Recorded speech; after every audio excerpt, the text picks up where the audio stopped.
Hey everybody, NXT just went off the air, and you know what that happens on a Tuesday night after 10? UPR is right here to tell you all the things that happen on NXT. As you can see, our guy Noam Dar. Don't be like him. Don't be sad. Be happy. Be glad. Give us a like, love, and share if you're on YouTube, Facebook, Twitter, and Twitch. I wanted to make sure I got all that stuff. And we're gonna open the show after this intro.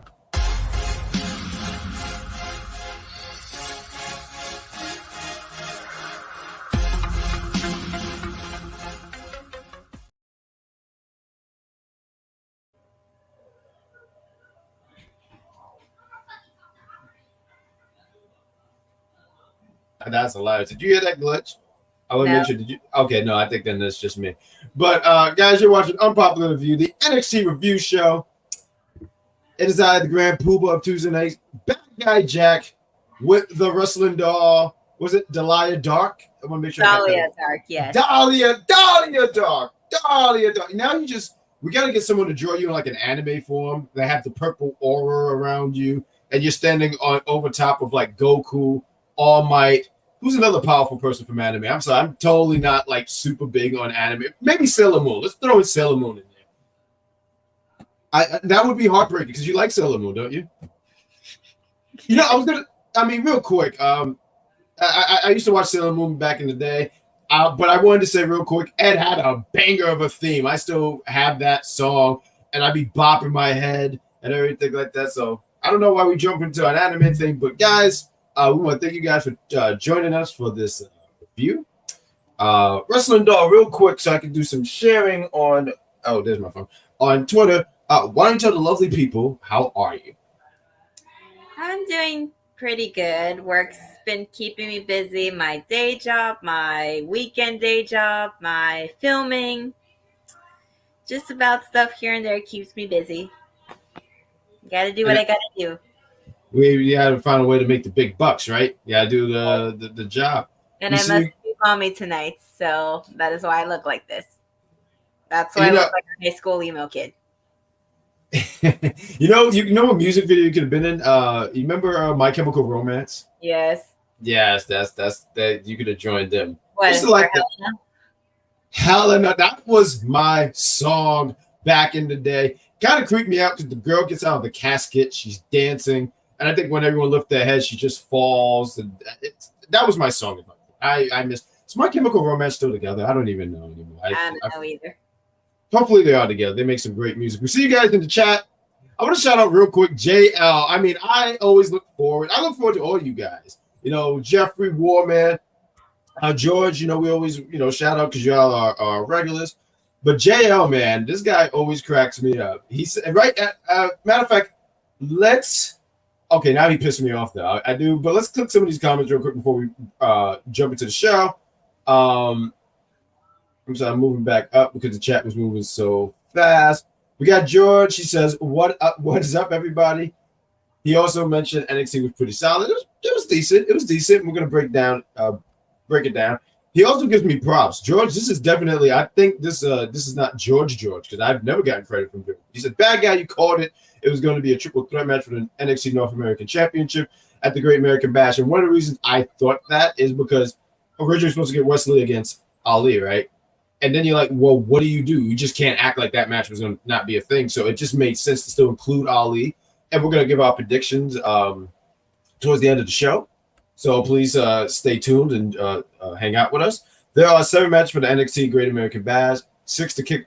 Oh, what, 6? The kickoff starts with Metaphor against Frazier, Dragon Lee, Ulisa, and Valentina, which I wish they minded their business. I was really happy for my boy Noam Dar. Was you happy for Noam Dar? He was in the state. He was comatose. But then he saw his trophy. He was so happy. He was so giddy. Was you not giddy for Noam Dar? Well, I was happy to see him make a recovery a la Miz style from this last year when he was in his wheelchair, acting like he was still hurt, except this time he just couldn't move, apparently. Mm-hmm. But now he can move, so now he can actually wrestle again, and then maybe they will actually have a match to determine who is the actual NXT Heritage Cup champion because I'm gonna say this like if I was a therapist, and this is only coming to mind because I watched Step Brother last night with some friends. Oh, that's a great movie. Noam Dar being comatose. The rest of the metaphor were just freaking enablers because they kept leaving that picture of the Heritage Cup in his hands, trying to feed him the lollipop, trying to keep saying, "Oh no, you're the real champion. Even if you don't have the cup, you're the real champion. You're the champion." You would have lost that championship fair and square, Mr. Noam Dar, if you hadn't pretended like Nathan Frazier had attacked you and had Oro Mensah go in your place and lose for you. Wow, this is going to be one of those shows. This is going to be one of those shows. He would have lost. This is going to be one of those shows, Wrestling Dar. How dare you? I mean, Noam Dar, he was hurt. He couldn't compete in the match. He wanted to give his friend some shine. Joseph, you're Booker T. Who am I? You're Booker. I'm Vic. Oh, thank you. Oh, okay. Thank God. Because if I was Vic right now, Vic sides with the faces. Booker sides with the heels. You side with the heels. What makes Noam Dar a heel? He was hurt. I'm glad. Listen, real quick, and you can tell I'm feeling better. I was telling you earlier that I am sick, but here I am feeling better. I shout out to the crowd. That's how much of a babyface I am. I shout out to the comments. Noam Dar is totally a babyface in this whole scenario. Once again, try to give his friends and his friends too. You talked about how they babyface as Cora Jade is against Dana Brooke. Cora Jade, once again, when you wear what are these things? Vans, you're an immediate heel in my book. So she's not a face. But what Noam Dar's friends were trying to do was bring him back. They saw how sad and miserable he was. So that's why they gave him the picture. Did you notice this? And the sad and miserable if Ora hadn't lost. But you know what else that I noticed? I was looking at the picture. I didn't notice this until looking back maybe third or fourth time. They put his action figure in his pocket. I thought that was a great. I saw that right away. I thought that was so great. We got let's get back to the chat real quick. We got JL. I want to highlight this guy because this gentleman right here is just such a Braun fan. He said Braun stole the show, right? Braun was on for a total of maybe 25 seconds, but that 25 seconds was for JL the greatest thing in the world. Nothing can top Braun's 25 to maybe 30 second appearance. Can I say something about that? Sure. When I saw him spear Vaughn for no reason, I literally thought, wow, Braun is really bored because he has nothing better to do now. He's not feuding with anybody now, so he just has to go and attack any random person. And look at JL. He said he's on cloud 9. Finally, just. Yeah, Braun hasn't done anything since his feud with Dragunov, basically. Yeah, that was it. And I honestly thought, okay, maybe they're gonna keep him off TV, they're gonna call him up. But and it's hard to even call right now what is gonna be his swan song, right? Because for me, I'm sitting there going, for me, I said, oh, after that match with Dragunov, that was it. But I don't think I want to say it anymore because I just feel like he's just gonna stick around and spare people. We see Jeffrey in the chat. Noam Dar made a quick, not Jeffrey, George made that thing. George Jeffrey says, I'm sorry, there's a lot of G's in this comment. Jesus. But he said Jack could never be Vic. Absolutely not. But let's open up the segment. We want to keep getting into your chat. Keep writing, and we'll highlight it and stay. I'm trying to. Technology, my guys. Technology. And look at Jeffrey. He even pointed out greatest 25 seconds of his life. I feel like there's a joke in there, but I'm going to keep it clean there. But open up with the Judgment Day. Like our truth had said, I don't even know if that's PG. So we. I don't, Jeffrey. I don't know what you're trying to get at here, but it's a family-friendly show. So I'm going to need you to be a little bit more professional in the chat. And then he put the laughing emoji like he's just made the greatest funny of his life. I'm keeping an eye on you, Mr. Jeffrey. And we're gonna get keep Braun deserves the belt, but Sefferington, he just said is busy ducking him. I didn't they fight already? I sworn they had a match. They fought already. Braun lost. Now Seth Rollins is going to fight Finn Balor probably at SummerSlam, and due to all the injuries he has, he's going to drop the belt to Finn Balor. Who am I working with? Is this Shay will have her happy dance and be the happiest girl in the world when that happens. You know, real quick, I can tell you. I called that they were going to feud over a month ago, and I was a mad woman. And look what happened. I'm gonna sit here and say something. You know, you talk about Sawyer. I was with her at WrestleMania weekend when Finn lost to Edge, It was the well, I won't say it was the greatest thing, but I'm just glad that everyone in that house was safe because my fear was she was going to blow up and the house was just going to collapse on all of us and you would never hear from me again. But she kept it together when Finn lost. I think she'll do it again because, Finn, he loses. I think she'll be able to handle that because, she'll be all right. We open up with the Judgment Day. Are you tired of the Judgment Day? A lot of people are talking about Judgment Day. They're on. Dominic. Dominic is Dominic. They realize they got gold. He's just like Dom's mommy right now, but I can't stand him right now.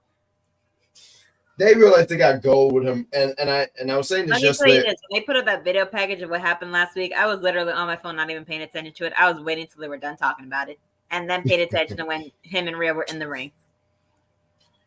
Speaking of Rhea, speaking of mommy, they're out there in the ring. They open up the show. Rhea mentions that all their big wins. Damian is the senior Money in the Bank.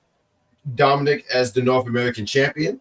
Her as the women's champion. And soon to be, a lot of people are saying, and I think there's a great possibility of Finn winning the World Heavyweight Championship. Says soon to be heavyweight championship. The crowd boos Dom every time Dom breathes, so there's that.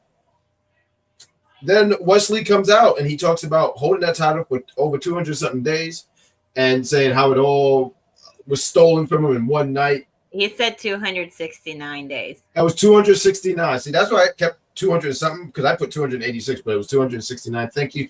Shout out. That's what makes us the tag team champs. Watch your back, other tag teams. But held it for a great period of time, and he wants revenge, which I like. I liked when Wesley came out and there was a lot of fire. He didn't come in and laugh and no. He was like, "No, dog, you cheated. I was robbed. I want that. I want to run it back." With Wesley being a solo champion, he's able to take it more seriously. When he was tag champions with he who can't be named in the WWE world because now it is a Cardinal Sin, it's going to be the new stable in the Hall of Fame speeches. Ooh. He was having more fun because he was doing it with his buddy, his bro, his best friend. But now that he's doing it by himself, he's taking it a lot more seriously. And he was a fighting champion. He had the most title defenses. He had 269 days worth of a championship that unfortunately went to shit when the rest of the Judgment Day helped to cheat to give Dominic the win. Because we all knew Dominic Mysterio would not win clean if his life depended on it as a heel. How could he win clean if his name is Dirty Dom? My point exactly. H-Man in the chat. I miss H-Man. Jeffrey, you're gonna put a score down for my jokes. Give me at least a good let's give me like 23 points. Good, that's how we're gonna start off. But then Mustafa Ali comes out.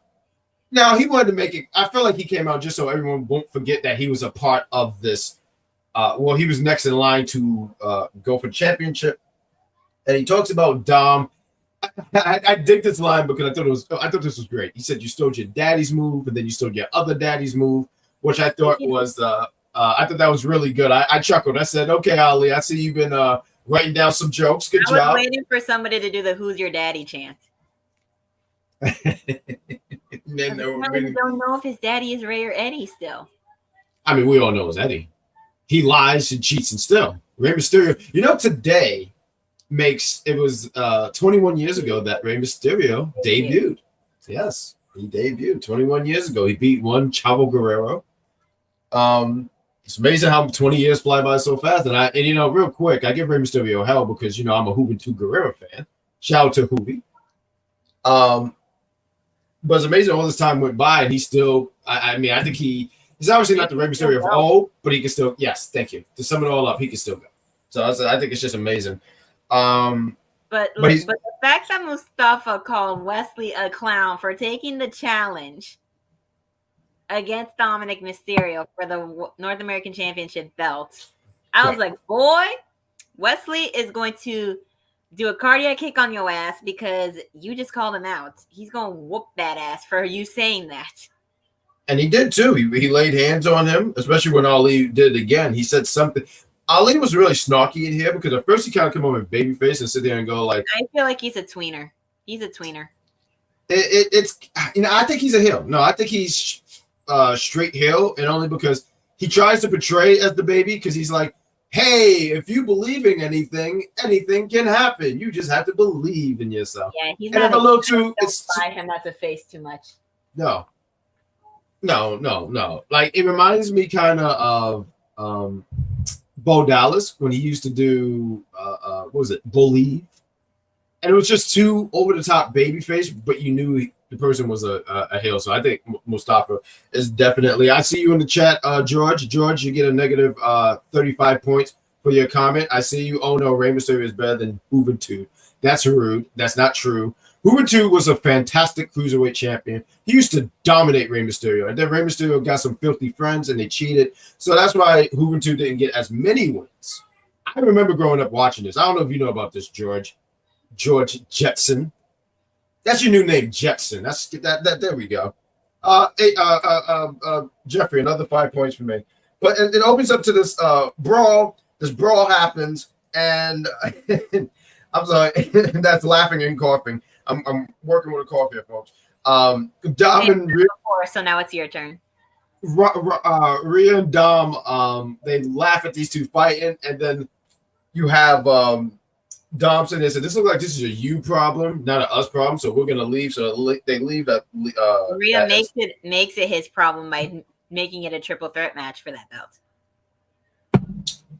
Yeah, a triple threat, and I think that's going to be the match of the night. Honestly, anything with Wesley, I think so far has been, with the exception, it's hard to say because I forget which PLE it was because I thought Dragunov and Dijak had a really good match. But I was going to say for the most part, anytime I really saw anything with Wesley on these PLEs, he's always killed it. I remember even someone saying, "Oh, he shouldn't open it, give other people a chance." Nah, it doesn't matter where you place him. He was delivering. It didn't matter at the beginning or mid. You could put him in a mid-card match. You could put him at the end. He will kill it. He will. He consultant. Yeah. What do you call him? Executive? Why do we call him that? What is he having? What has he done executive?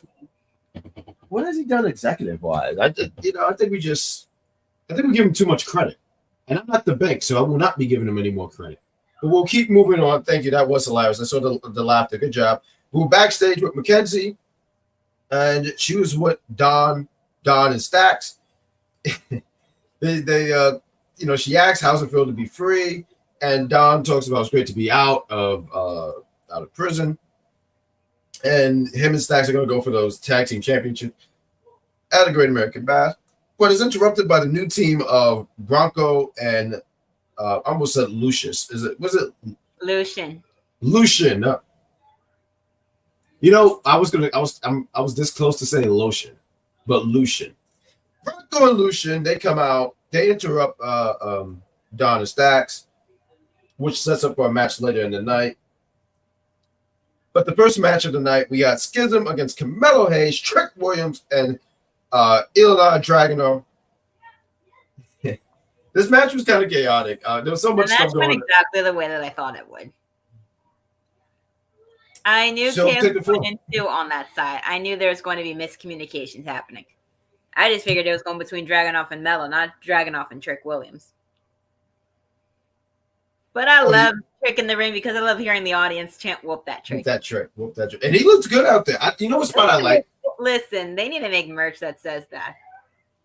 I'm pretty sure. Yeah, they should. They should. I haven't seen it yet. If they had, people would be wearing in that audience. I was more scared of the fact I saw people in the audience wearing Schism masks.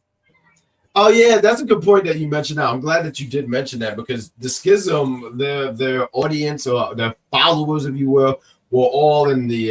Majority of them were in the crowd. You saw the yellow mask. That scared me. That creeped you out. You know, it's funny. I told you this. I'm gonna be dressed like I could be a scary, intimidating emo girl in one of those high school movies or TV shows, but the Schism freaked me out. The Schism, they should creep you out. They wear these yellow masks and they just stand there menacingly.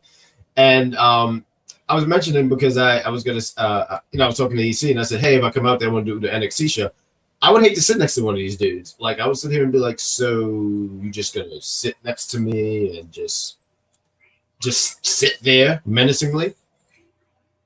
But we have them in the crowd. I was going to mention the spot that I liked. There was this really cool spot where Trick does a clothesline and Melo does a clothesline, but Melo springs board off. I thought it was how in sync they were was really cool. It makes me even go as far as saying I would like to see them tag team champions. Thank you. Absolutely. Melo's been North American champion. He's current NXT champion with the longest reign of 273 days. Why not have him and Trick be the next tag champs after Tony and Stacks?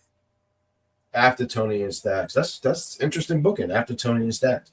I don't think they stay together long to win the tag team championship. It's a vision I have, but I don't know if they stay together long, especially tonight. I felt like there was not necessarily tension, but you can tell like when we'll get to that. We'll get to that later. If but they end up feuding because Trick is tired of being in Melo's shadow, I'm going to explode and lose my damn mind because we don't need that right now.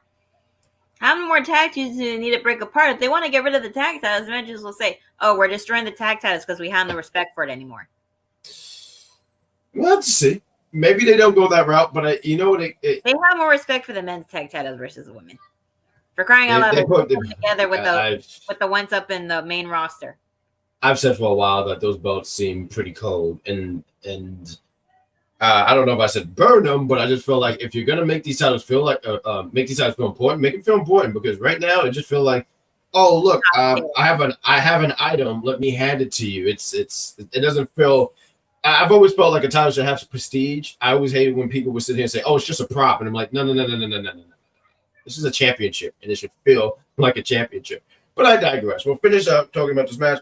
But like you mentioned earlier, good observation. Mentioning this, there was this miscommunication between Trick and Dragunov. Dragunov hit the hell out of him with that headbutt. Trick hits the steel. Melo's angry because he's like, "Yo, what are you doing?" Not realizing Joe moved. And then there was a spot in the match, just what led to the finish. Joe Gacy was on the turnbuckle, and one of the masked men pushed off. He pushed Joe Gacy, but it was so subtle the way he did it. It was like, well, they had to be subtle enough to where Ava didn't see, and then tell the rest of the Schism and Gacy that they have. But you know who peeped it? My good friend Vic. Vic pointed it out and said, "Oh, there must be one of them just pushed Joe." I was like, "Good job, Vic." The one time I'll give him credit. It's the only time. You'll never see it again. Which lead to, as you mentioned, Jeffrey mentioned in the chat, he said Melo tagged himself in and won for his team. Absolutely, he tagged. I just feel like Dragunov that this is what's going to happen to you on Sunday at Great American Bash. Oof. Well, he said that's going to happen. He's going. Oh yeah, because he hit that. Was it? He don't miss. The Melo don't miss. I don't know what exactly they call it, but I'm going to call that until I find out what the actual name is. I think it's all net because I remember in 2K, I think it's called all net. I think that's what it is because when you said Melo don't miss, I think it's nothing but net. Nothing but net. There we go. Makes sense. We got George. He said Melo and Trick as NXT Championship tag team champions. I'm down for it. Together more than Los Lotharios. They're falling apart.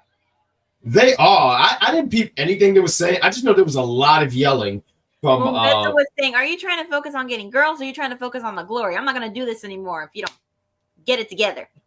And Garza's telling him to get back.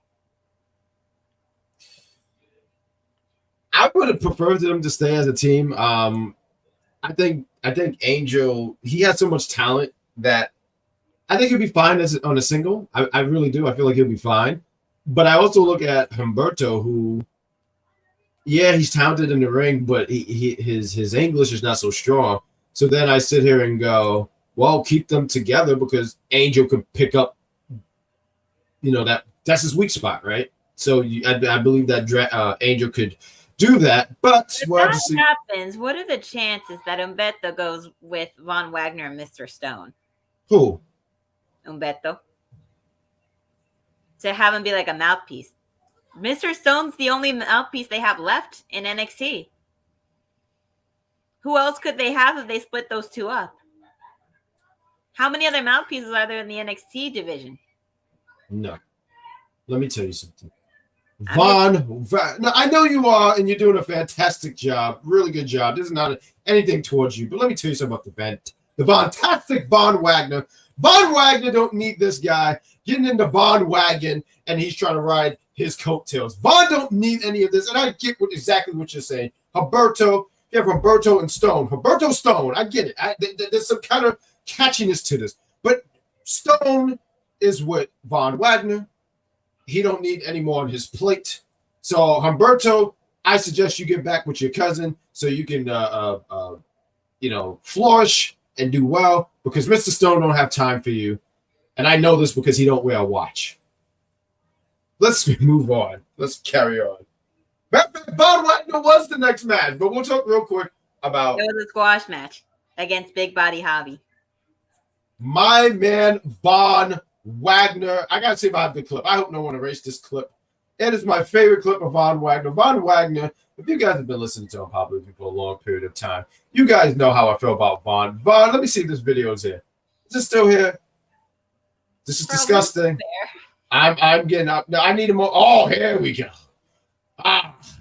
Let's watch this baby one more time.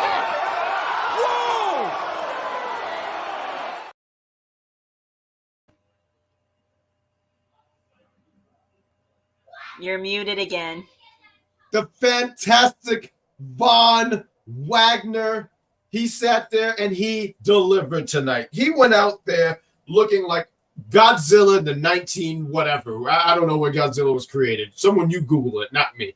But he went out there and destroyed Big Hobby Body, and Body was laid out. I think Hobby got some hits. And Hobby's body was indeed laid out on that ring. Oh, and then it got laid outside, and then it got laid down. Well, it was going to get laid out through the announce desk until Braun Breaker decided to destroy Von Wagner for no reason at all, because he's bored and he has nothing better to do because Creative's not giving him anybody to feud with. Listen, JL, you still in the chat, JL? I think he heard enough of Braun and he said, I can leave. No, let me tell you something. Braun should mind his... listening to the WWE universe, and what we want is for more people to go to that announce table. Listen, when Von Wagner is so great, Von Wagner is given... look at him. He heard the crowd. They said, put him through a table, and he was getting ready to deliver. That's why I'm looking at you, Amazon. You can take notes.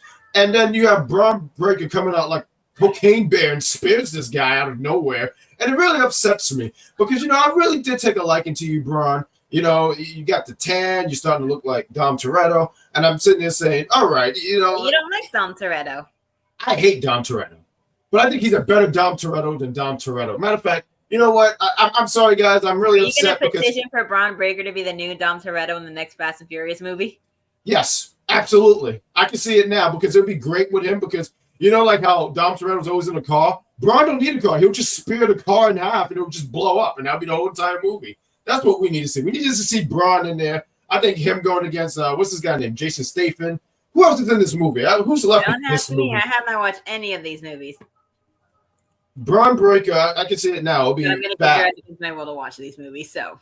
It'll be called Fast the Next Generation, and you just see Braun. He's always just shirtless. He's just fighting everybody. They try to have him turn against his family, and he says, no. And then he proceeds to just destroy everything in it. John Cena's in it. Think about that. Braun Breaker can be the guy. John Cena's in the movie, and there's another former WWE star / actor who will no longer be in that franchise because of Mr. Vin Diesel. You talking about the one who smells stuff? Yes, I am. There we go. I don't know what that is. If you smell what The Rock is cooking. Jason Momoa. Yeah, they got Aquaman in there too. They got Aquaman. They got the girl who plays Miss Marvel. Like now, this is getting ridiculous. It's bad. One day I'm gonna get a video of me just beating up Dom Toretto for you guys, and I'll upload it, and you guys get to see me at my aura. Those movies. What more could we do with that? How many more places around the world can they race in cars? I'm expecting them to break the time barrier and to just go back in time and race Abraham Lincoln. I don't know. At this point, they might as well do something like that. But Braun, it's looking like it's leading to Braun versus Braun. But now the question goes to this: Braun versus Braun. So the question now for me is, Braun is getting a little over with the crowd. I think that he's getting over with the crowd. Now you got Braun, who's really done a great job as a heel, and I do want to. speared him down to the ground, they chanted, "You still suck." Yeah, they were still hating on Braun, and Braun is eating it up because Of course they hated on him. He ruined their fun. He ruined my fun. Buddy Hobby gets put in through the for Vic to yell at Booker to watch out for the 20th million time. Because we don't want to see Booker T fall. They need to make that into a shirt too, saying "Watch out, Booker." Well, you know what I downloaded this video because there was a period. I'm sorry, this technology. I gotta get a regular mouse, but I had let me see, where is it? I had it here. Oh, you know what I would play if Booker T fell, but he hasn't done it in a while. So if Booker T would fall, I would play this. I keep on falling.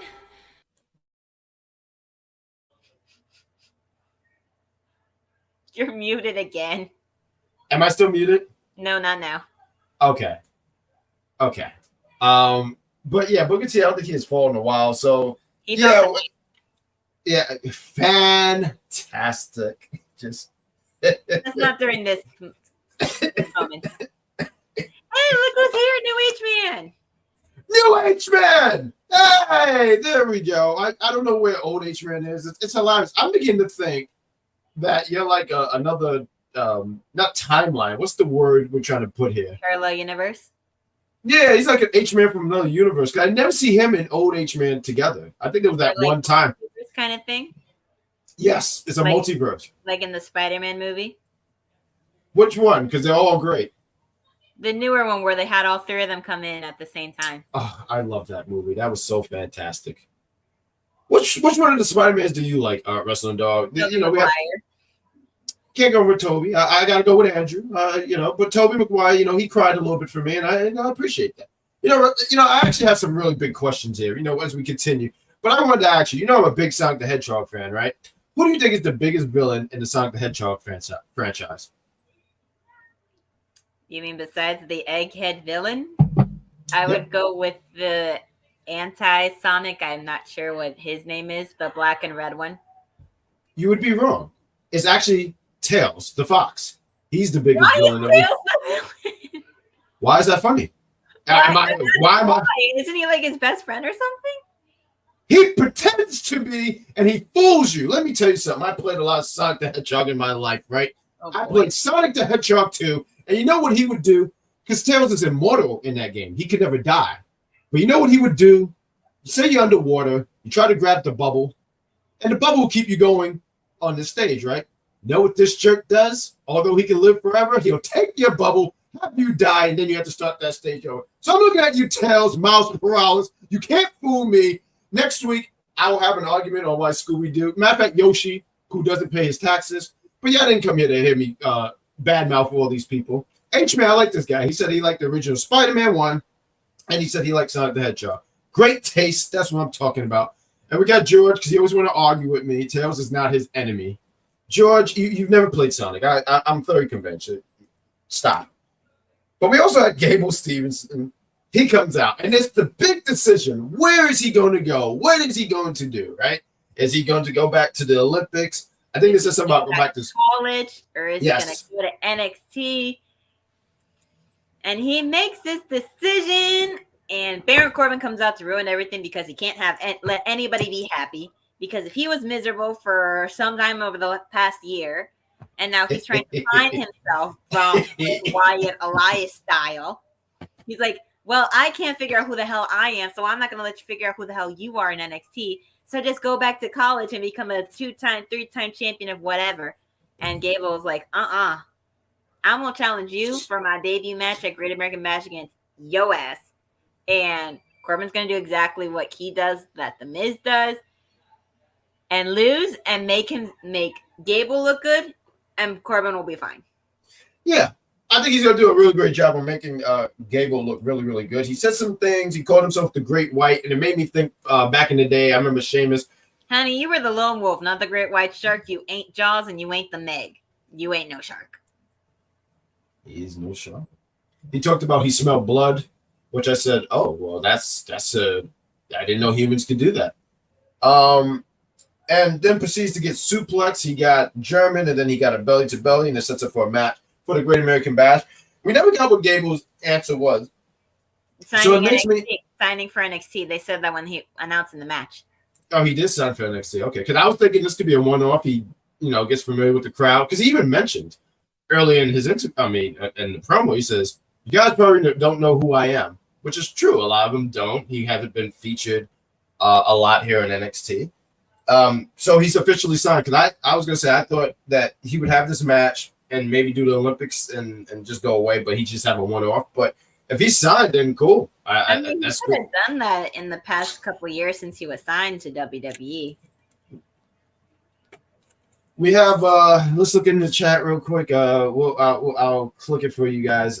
We got George, the arguing one. He sits and says, "Bruh, I play Sonic the Hedgehog since Sega Genesis years."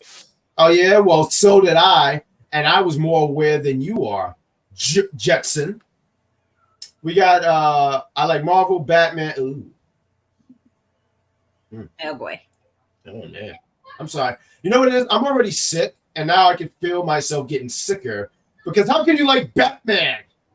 I mess with you, New H man. Spyro the Dragon and Crash Bandicoot. I love Crash Bandicoot. God damn. God bless you. I used to play the video game growing up, so you know it, then you get it. We got Braun is still the same person.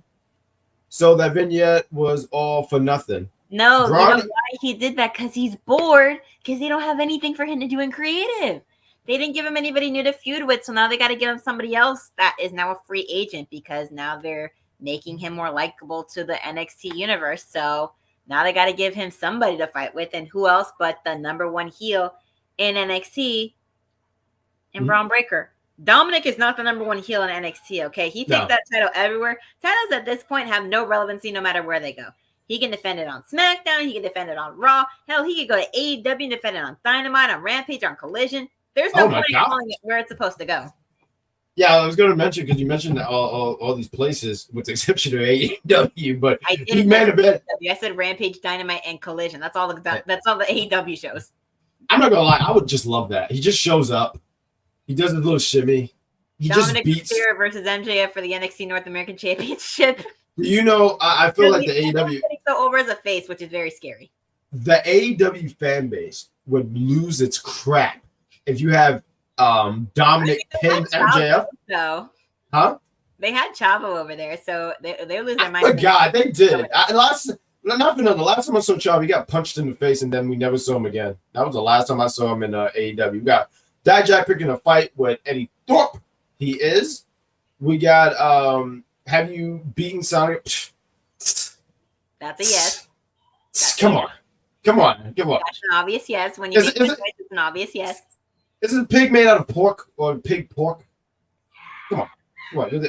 Yeah, I like the energy. I love it. There we go. We got we got Charmaine. What's going on, Charmaine? We also got here, she said Dominic versus Baron. That's a good match. And it'll be the only time I cheer for Baron Corbin. I know it's time. I like Little Big Planet 12 and 3 Archie comics. I like reading Archie comics. I used to like, Archie used to do the Sonic the Hedgehog comics. I used to really, really like that. I don't think Archie's a thing anymore. I think they're it's still a thing. Oh, it is still a thing. The comics and stuff. They still make the comics. They had the TV show. It's on. They finally finished it. It got so weird. I stopped watching it. Oh yeah, that's the one. What's called Riverdale? High school series with pulling some stuff from the comics and making some new stuff of it. Then they decided to put some supernatural stuff into it, make a whole bunch of musical episodes. And it's like, I can't watch this anymore. Did they have Sabrina? Because I know sometimes in comics used to have they'll do that crossover. They did bring in Sabrina for like a few episodes, and now they've made her own spinoff on Netflix. Yeah. Oh, so that's the same. That's the same girl. That's all connected, right? Like that's the same actress. I think it's all connected. That's interesting. Okay. Wow. Check that out. We got Jeffrey. Thank you. He says, George, you ain't winning this debate. Thank you, Jeffrey. This is why Jeffrey's the mayor of the Jack Pack community. It was H-Man, but H-Man had to resign because I don't see him anymore. George, he says, I like this Roxanne Perez. They have they're having a weapon match. I can't wait till we talk about that. And he said George spreading lies here. George, I know he didn't beat Sonic the Hedgehog on the PS3. Well, actually, no, you're not lying because Sonic Unleashed I couldn't play. That's like the worst. I couldn't play that. So no, he's absolutely right. That was the only one I did beat. But I don't need you spreading lies on me, George Sim. Trying to think of a name. I'm sorry. I'm sick. Work with me. But let's talk about Dana Brooke going against Cora Jade. Dana Brooke comes out as Catwoman. She has the Catwoman get up and stuff like that. Cora Jade, she has the hat with the tax. Pretty metal stuff there, if you ask me. It's funny because when they put up the pictures of the two of them, it was literally like looking at Enid and Wednesday Addams. That's immediately the vibe I got. And I thought they were going to do that. I was wrong. They literally dressed Dana Brooke like the Halle Berry version of Catwoman that people crap on because of how cringy the movie is. And even Halle Berry says the same thing, that the movie was cringy. And she won an award for how bad that movie was. That's great. Like, I would love to win an award for something so bad and then thank people like, thank you for making this so awful that I got. This is such.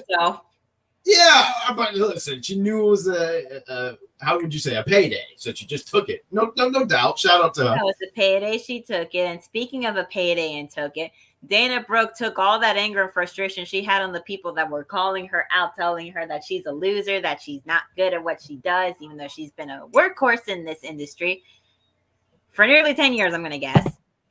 And she took all those people that were cheering for Cora and telling her to tap and made them eat their words. Because she beat Cora Jade in a kendo match, which basically turned into an anything goes match because Cora Jade pulled out that goddamn chair. Can I talk about how Vic gets on my nerve? Can I do that? I might make a segment here for the NXT review which says why Vic gets on my nerve. So here's Vic, right? I thought the episode would have been like the way Vic grinds my gears. Damn, that's good. Jeffrey, let's copyright that. Put that in the chat. I'm going to need that as a reminder. Good job, Wrestling Dog. So this is how Vic grinds my gear, right? You just mentioned something and you said this is a anything goes, no disqualification match, right? So they're using the kendo sticks. It's called a kendo match, but that's besides the point. Doesn't matter. Weapon of choice. No, doesn't matter. Anything goes. And here's Vic when one Jade of the Coras, she goes underneath the ring, gets a chair. This is a kendo match. What are you doing? And Booker T said, yo, dog. Calm down. Like, chill. Because who cares? It's an disqualification match. Oh my God, I'm about to lose my mind. I mean, if you're using a kendo, it's basically a no DQ match. It's like that match that Daniel Bryan and Randy Orton had, and that fan was yelling for the ref to ring the bell, and Randy was like, there's no bell to ring, it's no DQ. And then he picks up Daniel Bryan and throws him through the announce table saying, you did this. I can't stand Vic. I would have liked Vic. But then he just talks. And I said, I can't be around this. I'm trying to avoid these. So that's exactly how I sound with Corey Graves.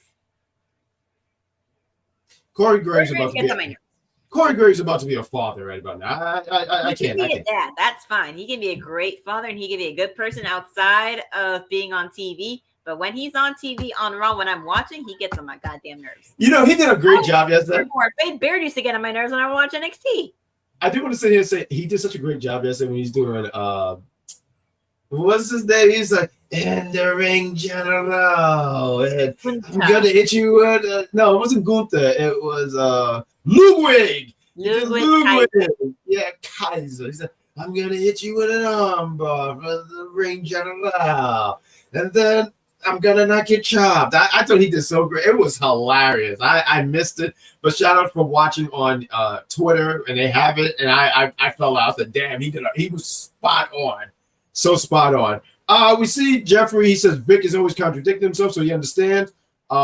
He also mentioned he remembered the thing that he was talking about from that no disqualification match. I believe that was 10 years ago on a Monday Night Raw episode. Yeah, I saw the red. I remember watching that clip from a compilation video of fans yelling stuff at the wrestlers and them responding. You know, one of my favorite ones is the one where they tell Jericho, it is like to go back to Toronto, and he tells them right away, "I'm from Winnipeg, you idiot." I love Jericho, man. Like Jericho, that one always cracks me up. Or theme song of the year to Jericho. Huh? Theme song of the year to Jericho.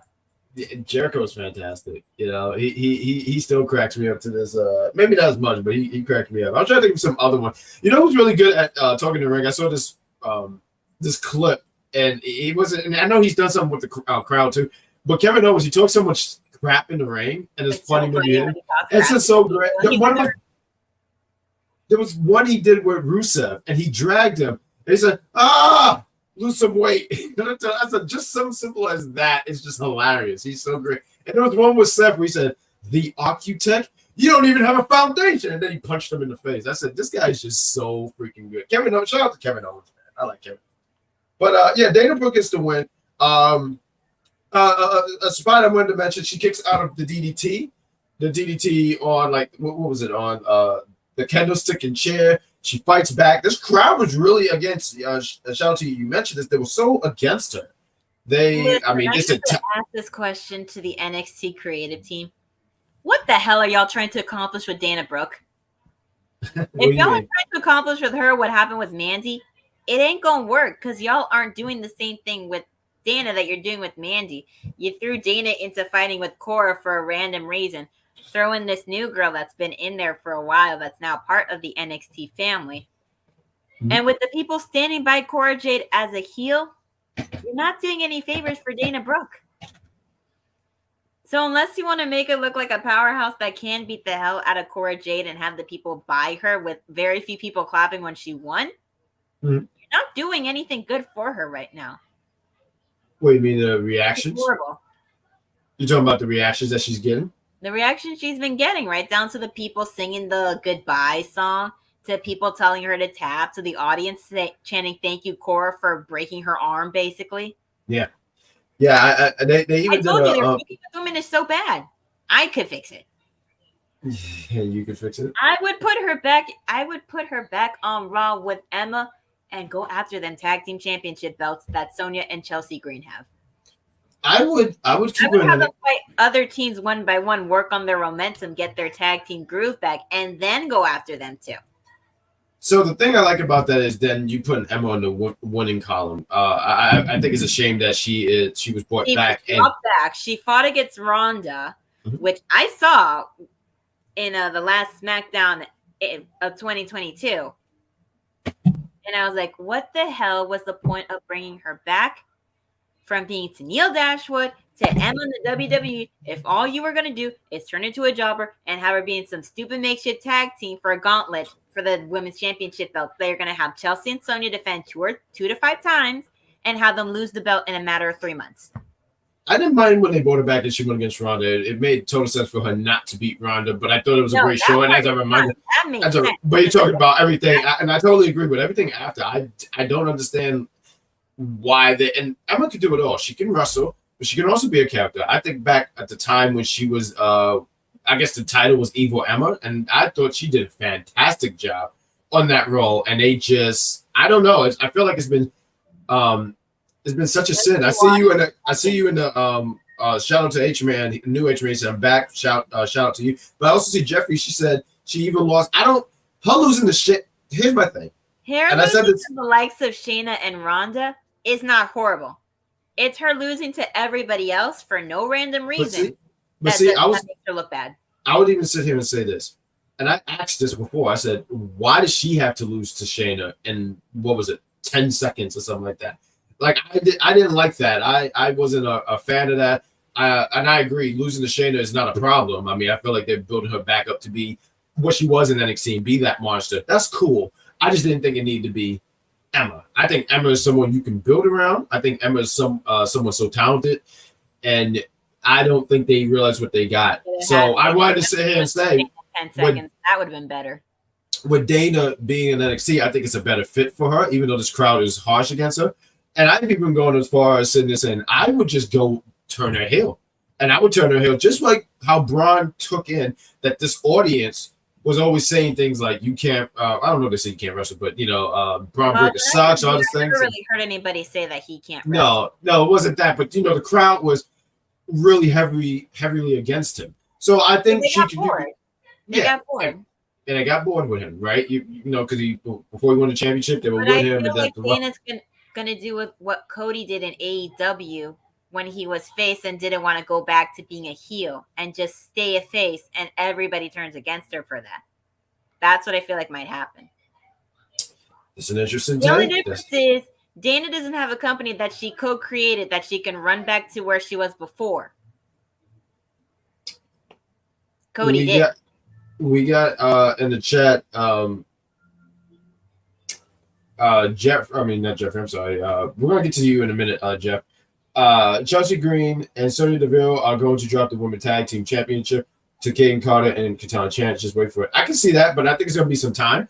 On the main roster, they're not familiar with Katana, Kaden Katana. NXT. So we know how good they are with that main roster. The only thing is, sorry, people are more familiar with Katana when she was Casey Catanzaro because she's been in the Royal Rumble once or twice. That's why some people would be familiar with her. With Kaden Carter, they ain't gonna know who the hell she is. Right. They're gonna get to know her now. Right. And I was just gonna sit here and say they Katana, she got that little because she had that Royal Rumble appearance, so few people got a chance to see her and see what she can do. But that my main thing is that the audience, that main roster audience, they gotta get familiar with it. So they gotta rack up some wins. They gotta keep doing what they're doing because they're a really fun tag team. I mean, they have the chemistry, but the crowd gotta eventually see what we see because we knew about because we watch NXT. We got Jeffrey in the chat as well. He said, "I would turn her heel against Kaylani. Kaylani with an E. Oh, Kaylani.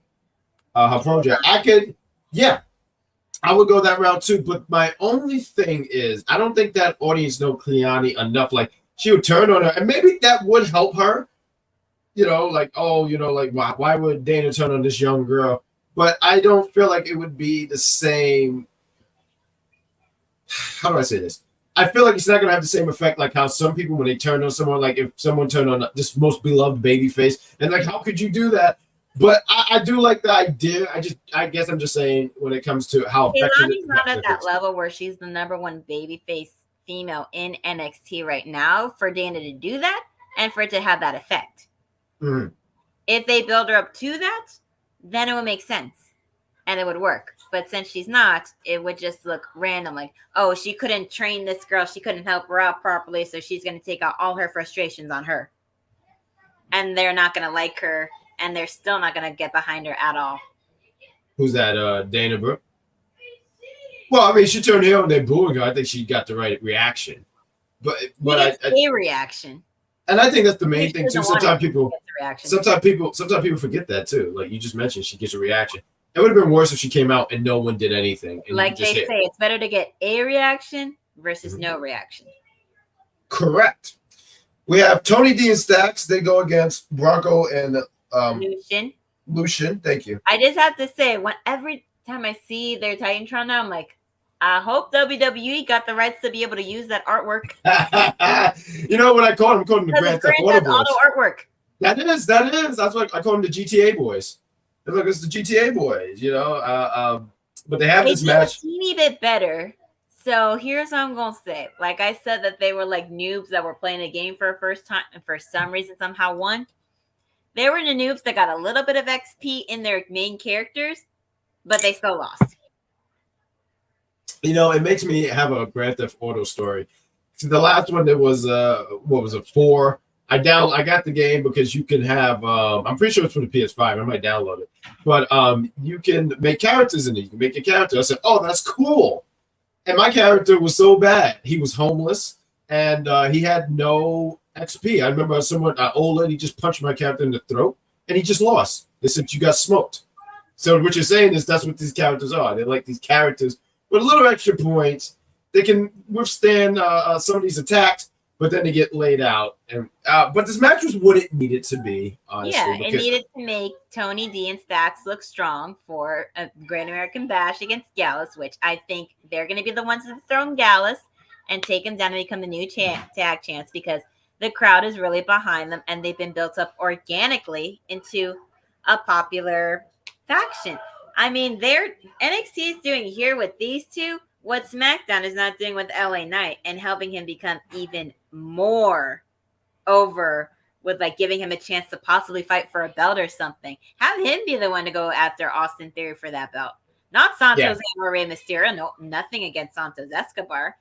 I have seen him in NXT as part of Legado del Fantasma, but LA Knight, man. He's been doing this for 20 plus years. People are saying like, oh, he can't get a push. He's too old. A good number of the men on that roster are 40 and over and are champions now. Sure. Roman Reigns is in his 40s and he's a champion. Has been champion for the last few years. So nobody can say that LA Knight doesn't deserve a push because this man's been doing this for 20 plus years. He needs something. He had the $1 million belt. He lost that to Cameron Grimes. Give him something to fight for. Give him something to go after.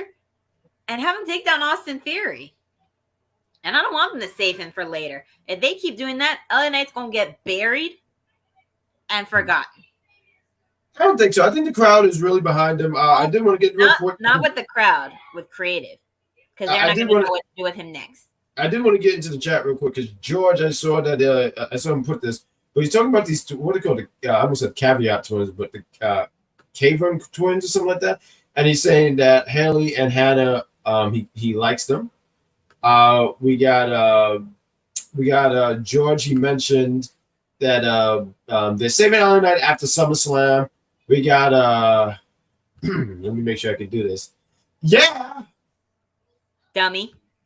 Yeah, he should bring that back, right? Yeah, he should bring that. He should. And they need to bring the button back too.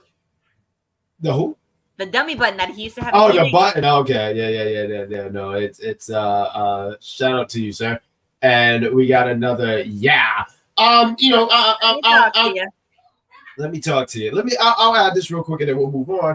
I think creative LA Knight to me is so over that they cannot ignore this. It to me reminds me of when Daniel Bryan 2013, he was starting to build some buzz, some heat, and they had no choice but to push him, even though that wasn't in their plan. And even though that it took them this period of time to get there, so it was the summer of 2013. He's going through all these different obstacles, blah blah blah. But he finally won the big one at WrestleMania. And I'm not saying that's what's going to happen to LA Knight, but I believe that they know that they're going to have to eventually. They can't do a start and stop push with him. They're going to have to eventually put some gold on him.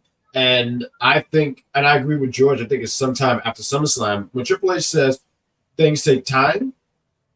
I take his word. How much more time? I think if you do it right now, I guess you could. And I was sitting here and say on SmackDown, I was relatively surprised he lost. I said, hey, we have something here. What are we doing? But I sit here and go, okay, maybe this is something to do. Give who's the champ again? Austin. They give him the champ. Give him a match. And then after that, we go with LA Knight. LA Knight. He could have. LA Knight, wrestling is not his forte. It's just if you give him the mic, he's great. I think LA if you Knight's tell me, a decent wrestler. I've seen him wrestle live. and that's fine. I mean, he does stuff in the ring. I mean, he's not terrible. It's not like he's like Listen, he likes wrestling. He did the whole manager character. That's not him. He doesn't even like being a manager character. Well, he did that because they gave him that. They gave him that. That was their way of. Yeah, they gave them that because they figured that they couldn't give him a push because he's too old. Which is honestly 39 years old, and he hasn't taken a serious bump. He's fine. And which is hilarious when you hear that, when it was like, oh, he's too old. And one of my favorites is AJ Styles, right? I mean, he hasn't been killing it like how he has been, but he's in his 40s. The 50s. Finn just turned 41 or 42. Yeah. And I'm just saying, these are guys, and you've got yourself some Romans who are in their late 30s. I'm just saying, it was a silly thing. We also got in the chat, George said, Austin Theory reign as US chat, and I agree, it's been cold. That's why I think they just need to take the title off him. That has done nothing. The belt hasn't done nothing for Austin, and Austin hasn't done nothing for that belt. No, and I don't blame him. I don't blame him. That's what I said. I don't blame him. Threat match. Okay, we mentioned Tony and Stacks. They get the win. Let's talk about the metaphor. We'll get to the main event. We had the metaphor with when Noam Dar makes his miraculous recovery after they try to do their little supernova session / therapy session in the ring by telling Nathan Frazier's not the real champion. You are. Since he never fought you for the cup, we have a surprise for you. Basically, that's what they were saying. We made you a fake cup so you can get the fuck up out of that chair so you can start wrestling again. Here you go. And then Frazier and Dragon Lee come out, call him out.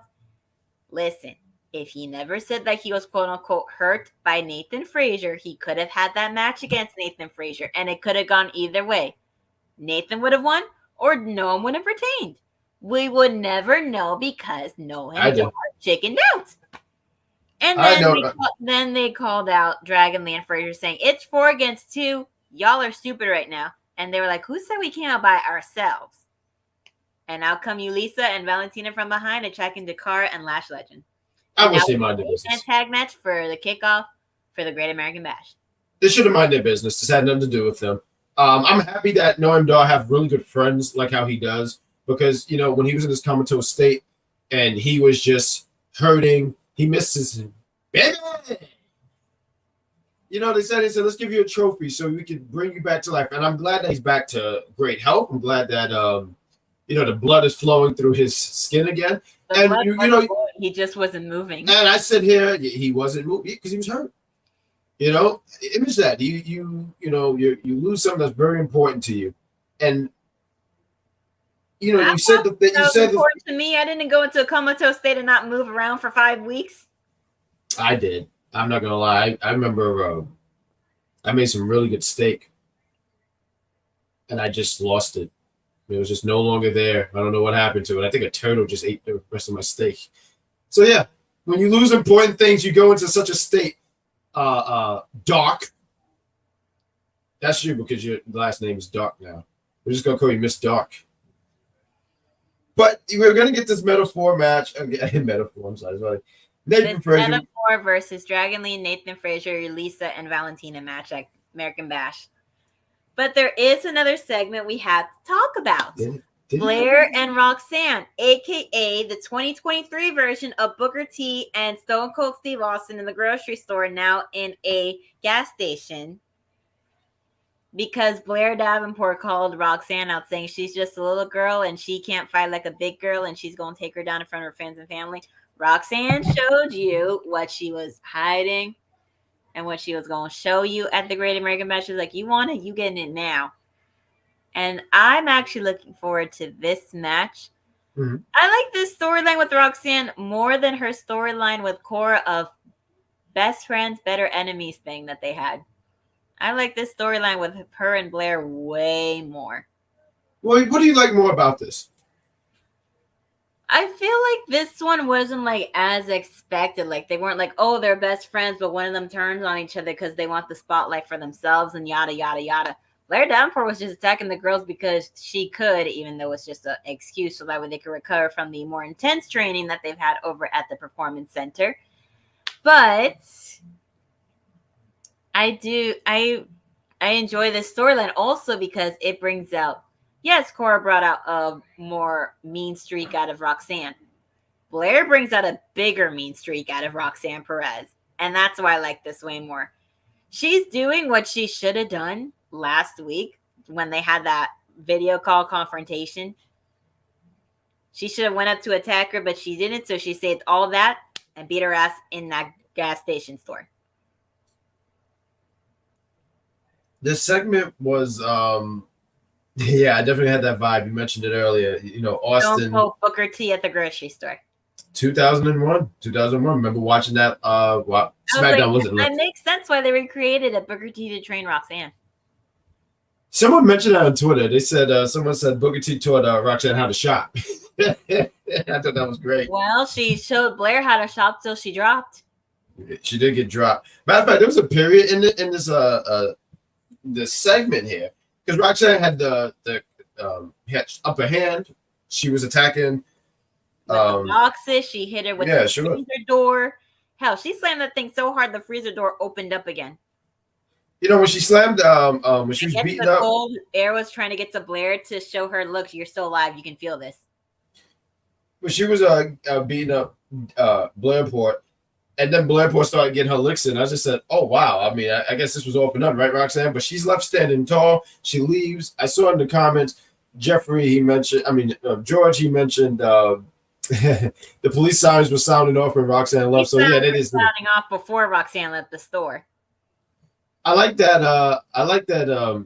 Jeffrey, he mentioned. I want to know who was the guy videotaping. That's a damn good question. Who was doing? You know, at first when they said they had exclusive footage. I almost sat here and said exclusive footage. I already seen this on Instagram, but then they had this other stuff and they showed this big fight. So I guess that was the way the reel you in to see the segment. But it was good. I mean, it's not going to be 2001 Booker T Stone Cold, but I thought it was decent for what it was. And it also, too, as you mentioned it before, to give Roxanne a mean streak because Roxanne's such a sweetheart. No one, how can you not like Roxanne? How could you bully her?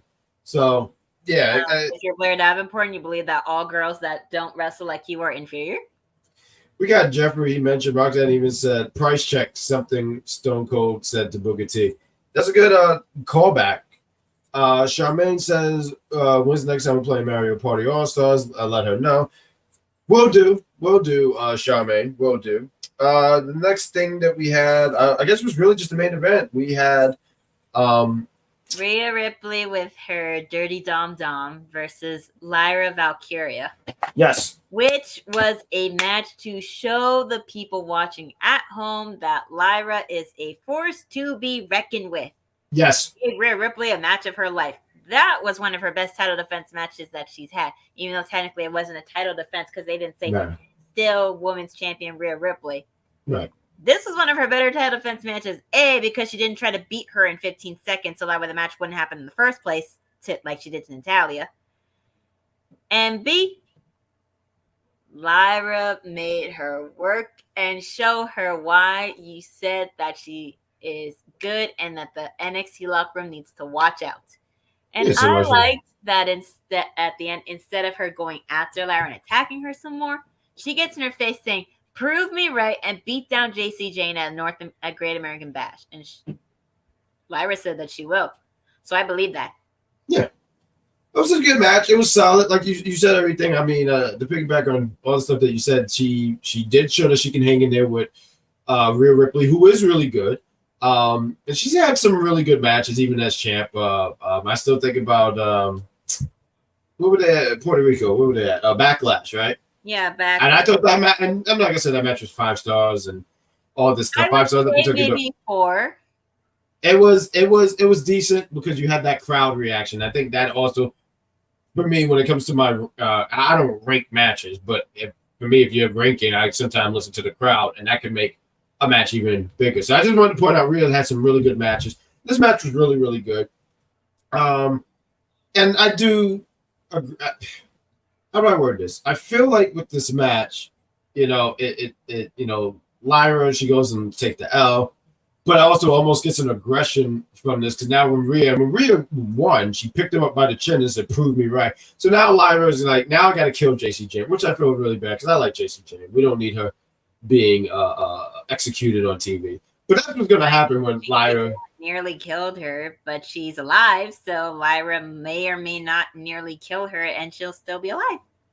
We got George in the chat. I mean, he's talking about these segments. We'll run through them real quick, George. We really just wanted to touch on the main thing. Yeah, Gulak and Dempsey training with Miles, and then Damon comes in to join him because Damon, like Braun Breaker, he has nothing better to do. He's bored in the back catering with creative. He was like, "Hey, can you guys give me something to do?" Yeah, go with Charlie and Gulak. Nothing better to do right now. Which, real quick thoughts there. There's something about that as a trio that intrigues me. So I'm interested in seeing what happens next. And then his goal is to make Charlie Dempsey a killing machine, so he's probably going to do the same thing with Damon. I already thought Charlie Dempsey was a Damon doesn't have to worry about fighting for the spotlight with somebody this time. He can actually be happy and not attack his faction mates because he's jealous because nobody cares about him. Because that's exactly what he did when he was in Dynamite. He's like, nobody pays attention to me. So now I have to attack Diamond Mine. Now he doesn't have to do that with Dempsey or Gulak. Damn, that sounded like me in 5th grade. That was damn good. I turned on somebody just like that. Same voice and everything. Because I was very irritated that I wasn't getting no attention. What was the next segment that he mentioned? The Thea House stuff. I thought that was decent. It was nice. It was a good segment. It was basically like a Rocky training montage kind of thing.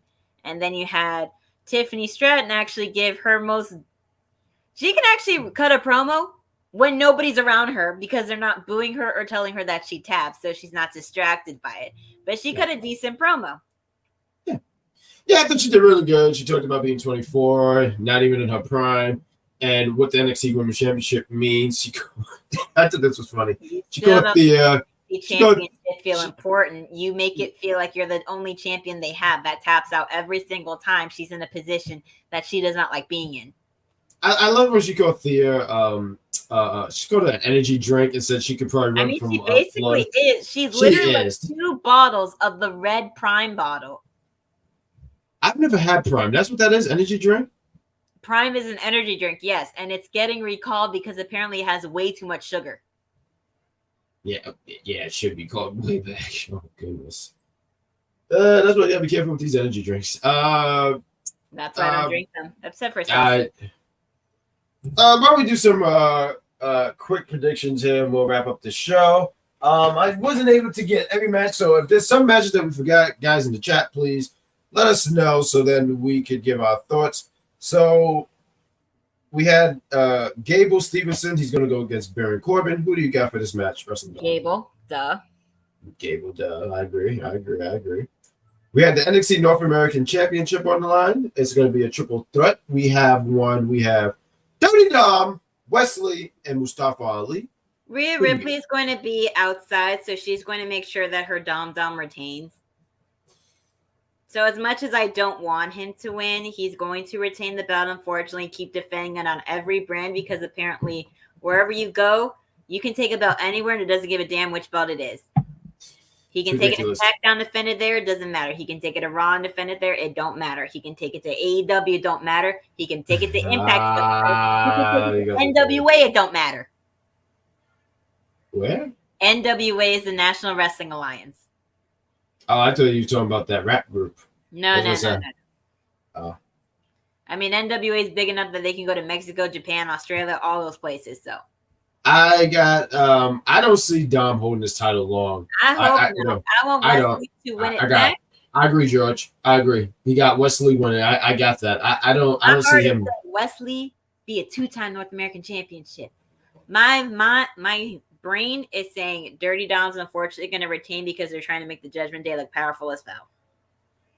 Yeah, I mean, I think that's the thing, right? You know, with Judgment Day, you know, he's the North American champion. You have Rhea Ripley as the women's champ. Senior Money in the Bank. I love that name, Senior Money in the Bank. It just so creative. And then the possibility of Finn winning the World Heavyweight Championship. So I'm looking at this as Dom loses, and for Money in the Bank. What's this pay-per-view coming up? SummerSlam. Sorry, it's a long night here, folks.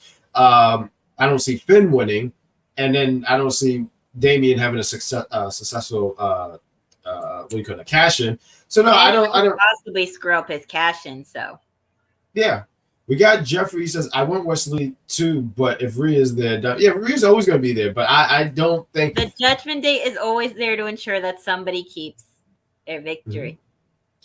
We have for the NXT Women's Championship, we have Thea Hale going against Tiffany Stratton. This is a submission match, and I got Tiffany retaining. She's going to pull off some submission that it's going to throw us off.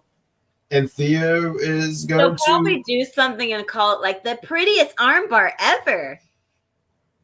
That would be that would fit her character. Or it would be the most beautiful armbar ever because she's basically trying to be Carmella when Carmella was calling herself the most beautiful woman in WWE. Right. As I say that, like Zelina Vega did mocking her. Still one of my favorite segments to this day. Thea Hale makes Tiffany Stratton taps. That's what George says. Don't make her tap out. The rest will get knocked out and or not see it. I call that Gulak and Dempsey may interfere and cost Thea the match. Ooh, she might have Andre and Duke Hudson out there, but I call that Dempsey and Gulak come out and interfere and get the revenge for being kicked out. We talked about the metaphor. They're gonna go against Nathan Fraser, Lisa, and Valentina, and I call the team of Fraser, Lee, Valentina, and Yulisa beating the metaphor. Oh, you got the baby faces going. My mind says that they're gonna do that. The metaphor is gonna do some sneaky tricks to win. We got so we prefer Fraser, Lee, Yulisa, and Valentina. We got Jeffrey in the chat. He says you should do voiceovers. So if somebody pays me enough, I will do it. George, I'm not sure what he doesn't see, but he said, I don't see it happening. And we got the metaphor losers. And Jeffrey goes, metaphor. And I agree. I got the metaphor. Wait, I had to do something. I almost forgot because we were talking about the triple threat match for the North American Championship with the predictions. This is okay. going to happen to almost every man in the group chat because they're going to say that Dominic's going to win. They're going to be like, I am not worthy. I am not worthy. I am not worthy. Mm-hmm. Because they feel like Dominic is the greatest North American Championship winner of all time. No, he's not. I feel like when you did that, right, I knew the personage. It was like a combination of EC and then Knox because that was great. They love Dominic Mysterio because they love the bratty kid defying their father, even though they're both fathers. That's the funny thing. That's comedy at its finest. Brats, they would discipline their kids. But Dominic is being a brat. They wouldn't discipline him. You know who would never allowed any of this to happen? Your mother. Well, that's true. That is absolutely true. I wasn't even go that route, but damn, that is Mama Badguy. Do not play that. Yes, absolutely. But I was gonna say Juventud Guerrero would have never allowed that. Rey Mysterio did because he's weak. Hoovy would have done that. Hoovy would have hit him with a Hoovy driver, and Dom would have said, "No more, no more." I'm just saying, this wouldn't happen on Hoovy. He does get hit with a move, and then he realizes what the fuck he's been doing, and I wouldn't say go back to being with his daddy, but branch off and do his own thing. I'm glad that Jeffrey's mentioning some of the things to help out for the matches, but Roxanne, yes, it's going to be a weapon match. Roxanne's against Blair. Match, and she Roxanne get her comeuppance on Blair Davenport and beats her with her friends and family watching and cheering her on. Absolutely. I see Roxanne. She's going to have a mean streak onto this. We also got George. You mentioned Tony D and Stack wins. I do think it's time that Gallus drops the title. I think this is going to be the time. The titles seem interesting. Their run has been boring. I think it's hard for me. For the belts that have been entertaining because I can't name any. We got Charmaine. Who can beat Dominic without Rhea Ripley? Who can beat him? Unless Rhea Ripley gets herself thrown out of there, nobody. Well, technically, Dom won yesterday without Rhea Ripley. He did pin Sami Zayn. Yeah. Yeah, after Sami Zayn got distracted because they beat up Kevin Owens. Well, I can't. It's not Dom's fault. They beat up Kevin Owens. Whoa. This is his friend. Listen. It's not Dom's fault that Sami had that of the situation.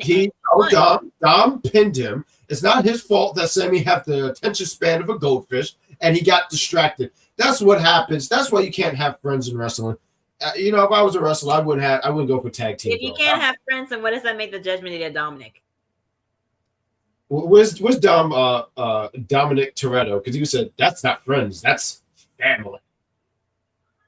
Yeah, and eventually two of those family members are going to turn on each other. That's true. That is absolutely true. And that family members don't get replaced with JD McDonough. You're not lying. And the other match we have for the NXT World Heavyweight Champion, but the World Championship, Carmelo Hayes against Illinois Dragunov. I think this has potential to be match of the night too. I was mentioning the triple threat because Wesley has just been killing it when it comes to those North American title matches. But this just have all the great chemistry. Ilya Dragunov has made every single championship match that he has had in a pay-per-view a banger. I still take over In Your House 2022 as one of my favorite matches of all time. But Melo don't miss. Melo doesn't need to drop the belt. Melo is keeping the belt and making it feel important. Yeah. I wanted to point out that I saw this on Twitter, and they're pointing out like the last four Dragunov matches. The person said they had potential to be match of the year. Oh no, he's saying that he's expecting this match to be match of the year with Carmelo Hayes, but the matches that he had, the last 4 NXT pay-per-views that he had, I'm assuming that's what the person meant. NXT Halloween Havoc, where it was him, Braun, and JD. Just the classic with him and Walter at NXT 35, which was crazy. And then you also have the North American Championship match, Open Challenge at this year's Stand and Deliver, and then NXT Battleground with Dijak. So I'm just saying, when the person pointed that out and pointed out his the matches that he had, and you can't help but go like, this is definitely going to be a good match. I look forward to seeing it. Jeffrey, he has great chemistry with whoever he is in that chemistry. And he makes himself and the other person that he's wrestling look good. He can do that. And he doesn't need no help to make him look good. He doesn't need anybody to help him in that ring to retain his belt. Roman. That is so rude. Roman is. That is so true. That is. Roman's tribal chief. He has dominated a whole bunch of people. I'm cheating. I mean, has he cheated on every match? Every match. Basically, every match, yes. You know, the last time he got pinned, not counting this year, was because of Baron Corbin. But why did Baron Corbin pin him? Because of an interference from Dolph Ziggler. That's how great Roman is. He's a Samoan hero, and I won't take this bashing of his. But that is NXT. I just want to read real quick. George said, Dragunov win. I got Mello retaining. But this is the NXT review show. We hope that you guys enjoyed it. It says it's not only a review, it's a party. We talk wrestling. We talk about many other things. And we appreciate you guys staying up with us. I'm just going to do a quick rundown. We know we usually put the graphics up, but we're just going to try to, hurry up and head out. You know, on Mondays, you can catch the Mike Knox show. That's at 6 p.m. when his mic is working. You should have seen yesterday. His mic was not working, but he was still able to do a show. He did a fantastic job. Well, so Mike is loud enough that he doesn't need a microphone. No, he he doesn't need a microphone. It's the most honest thing I've ever heard on this show. Yes, it is the most. He does. I think it's the night core starting to kick in. Woo! But yeah, you can catch him on Mondays.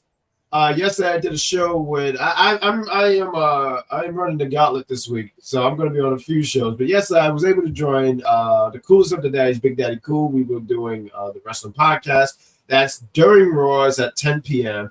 So check him out. Next week is going to be him and the executive consultant. You know, you guys can catch us right back here on Tuesdays. Me and the wrestling doll. We talk NXT. There's a lot of yelling. Next week, I might bash Scooby-Doo. Captain Planet, you guys pick between the two. I will bash one of them.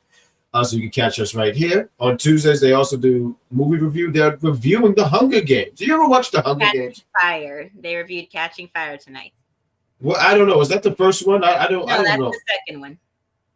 Because they reviewed the first one last week. Oh, okay. Then, I read all the books in high school. We had to do it for a class, and then we got to see the first movie in theater. Oh, so you know about this movie then? I've known the movies. I've read the books. Oh. And now they have another book coming out of the story of the creator, quote unquote creator of the Hunger Games, even though technically he wasn't. President Snow, his backstory basically. Wait, there's more to this? Yeah, it's the backstory of the villain, kind of like what they did with Maleficent, with Cruella. Yeah. Oh, okay. Well, there you go. So, yes, you can catch him here on Tuesdays to review. And if they ever want to do a review on the Barbie movie, they make sure I'm available, and I will do it. I went to now. There we go. Yeah, they should totally get you on for the Barbie. You know what's funny? His executive consultant said, yeah, I got to see who's going to be reviewing Barbie. And he said, it ain't me. I know you went to go see the Barbie doll movie, executive doll. That's his name. He would never admit to going to watch the Barbie movie. He would say, oh, I'm going to go watch The Little Mermaid again for fun. For funsies. On Wednesday, there's an AEW review show. It's right after Dynamite, so you can catch them there. Tomorrow is going to be the finals. Oh my God, makes sound like sports. But it's the finale of Secret Invasion. Marvel, they have this miniseries. We're going to do episode 5 and 6, so we're going to combine it. So you can catch me during Dynamite. So if you're not watching Dynamite or you're watching Dynamite, you just want to hear thoughts about some Marvel, we're here for it. On Thursdays, there's a doubleheader. We have, I think they're reviewing a movie. I forget exactly, but you continue to follow on social media, you'll know. But on Thursday, we're doing a top 5 around 7:30. And it's going to be top 5 TNA wrestlers. I'll be on for that. I loved TNA back in the day.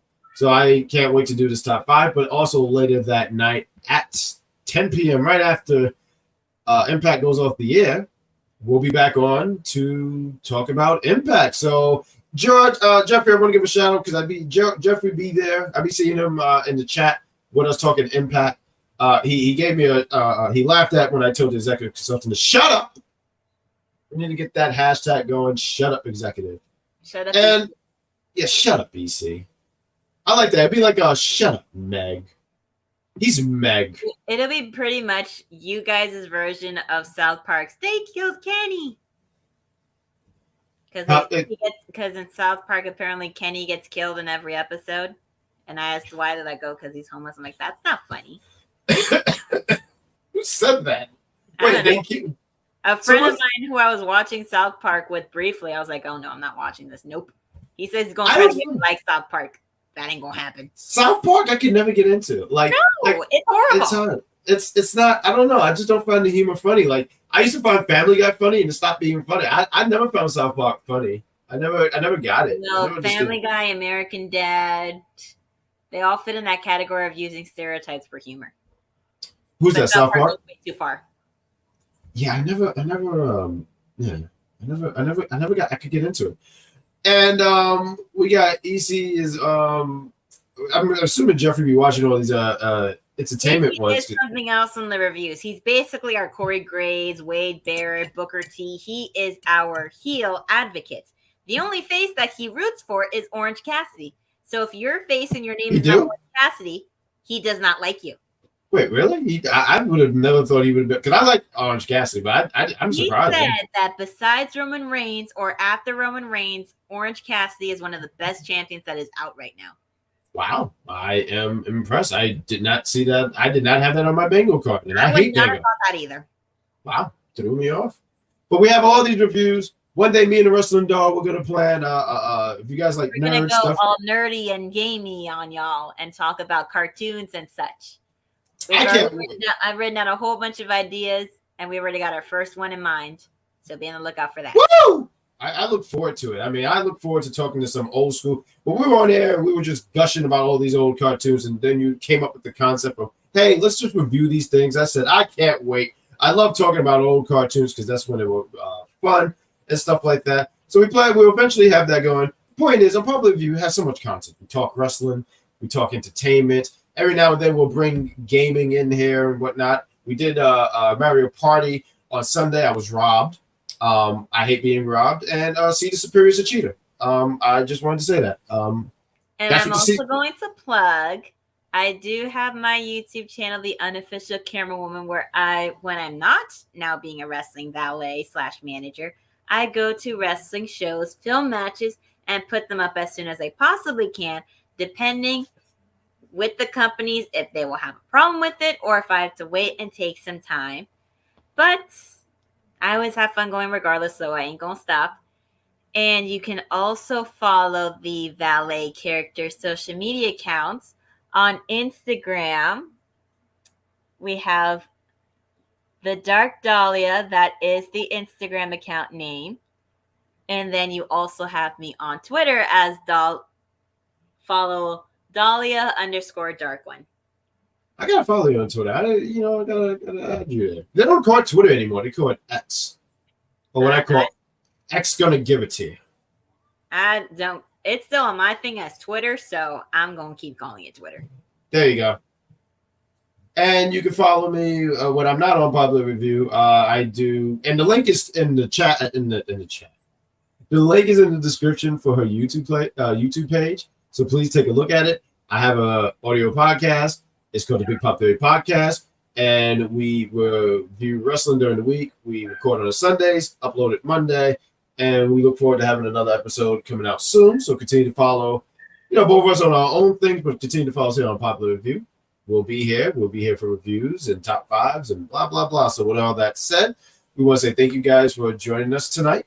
And, let me get to this comment, this last one real quick. Let me see. On desktop is X, except mobile for the moment. Okay. Well, thank you for that. I had no idea because I saw X. They changed it to X on my phone. I'm still going to call it Twitter because calling it X is just stupid. X gonna give it to you. Like X.com. Whoopee. How original. And that's the show. Russell Dog said bye to the lovely people. We'll see you guys next week for more NXT. And X is gonna give it to you.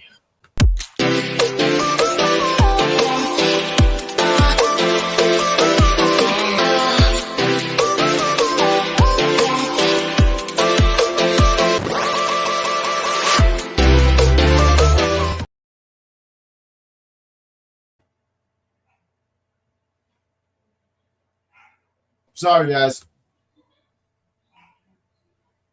Do this thing. I hate the internet. Bye.